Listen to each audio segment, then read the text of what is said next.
ನಾಳೆ ನಿಮ್ಮ ಭವಿಷ್ಯ ಏನು ಅಂತ ಬಹುಶಃ ನೀವು ಪರಿಕಲ್ಪನೆ ಮಾಡಬೇಕು. ಅಂದರೆ ಈ ವೇದಿಕೆಯನ್ನು ನೀವು ನೋಡಿದಾಗ, ಡಿ ಕೆ ಶಿವಕುಮಾರ್ ಅವರನ್ನು ನೋಡಿದಾಗ, ಮತ್ತೆ ಇಲ್ಲಿ ಇರ್ತಕ್ಕಂಥ ಎಲ್ಲ ಮಾಜಿ ಯುವ ಕಾಂಗ್ರೆಸ್ಸಿನ ನಾಯಕರನ್ನು ನೋಡಿದಾಗ, ನನ್ನನ್ನು ನೋಡಿದಾಗ ನಿಮಗೆ ಅರ್ಥ ಆಗ್ಬಹುದು ನಾಳೆ ಕಾಂಗ್ರೆಸ್ ಪಕ್ಷದ ಭವಿಷ್ಯದ ನಾಯಕರು ನೀವೆಲ್ಲರೂ ಅಂತ.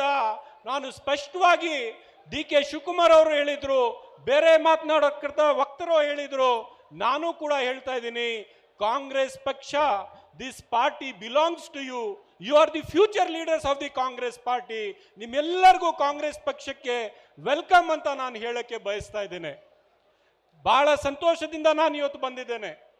ಒಬ್ಬ ಸಾಮಾನ್ಯ ಮನೆಯ ಹುಡುಗ, ಯಾವುದೇ ರಾಜಕೀಯದ ಹಿನ್ನೆಲೆ ಇಲ್ಲದೆ NSUI ಮುಖಾಂತರ ಯುವ ಕಾಂಗ್ರೆಸ್ಗೆ ಬಂದು ಇವತ್ತು ನಿಮ್ಮ ರಾಜ್ಯದ ಅಧ್ಯಕ್ಷನಾಗಿ ಪ್ರಮಾಣ ವಚನವನ್ನು ಸ್ವೀಕಾರ ಮಾಡಿದ್ದಾರೆ ಮಂಜುನಾಥ್ ರವರು.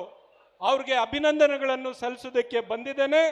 ಮತ್ತೆ ಒಂದು ಮಾತು ಹೇಳಕ್ಕೆ ಬರ್ತಾ ಇದ್ದೇನೆ, ಮಂಜುನಾಥ್ ಅವರೇ, ನೀವು ಒಬ್ರು ಇಲ್ಲ, ಈ ರಾಜ್ಯದ ಯುವಕರ ಜೊತೆಗೆ ನಾವೆಲ್ಲರೂ ನಿಮ್ಮ ಜೊತೆಗಿದ್ದೀವಿ ಅಂತ ಆಶ್ವಾಸನೆ ಕೊಡೋದಕ್ಕೆ ಬಂದಿದ್ದೇನೆ.